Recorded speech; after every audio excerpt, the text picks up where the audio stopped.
Un'altra importante sagra qui a Magnace, un'altra occasione per far conoscere questo comune che ha tante potenzialità per il turismo enogastronomico ma anche per il turismo naturalistico. Sì, è una comunità abbastanza vissuta sia dalle persone che ci abitano, poi è un paesino abbastanza movimentato, c'è tanta gente che viene non solo per l'occasione della sagra a comprare questi prodotti ma poi anche durante l'anno, quindi il nostro obiettivo è questo, questi sono 3 giorni di festa, però poi l'obiettivo principale è quello di far venire le persone di fuori durante l'anno a comprare le nostre produzioni, diciamo. Possiamo dire che la sagra apre la stagione estiva qui a Magnace? Sì, apre la stagione estiva, ora è primavera, è una giornata, si sta benissimo, non c'è troppo caldo, è il tempo giusto e mite per invitare le persone a venire e a gustare tutti i prodotti che abbiamo nella nostra comunità, dalla ricotta alla provola dei nebrodi, ma poi anche alla gastronomia in generale, perché abbiamo carne buona, panini con la salsiccia,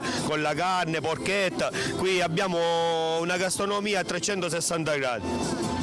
Un'occasione in più per visitare Magnace è quella di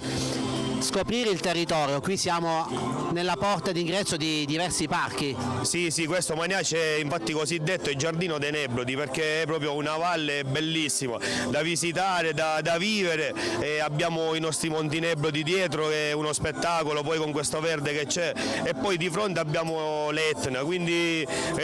c'è un paesaggio bellissimo, possiamo essere fieri di essere magnacesi.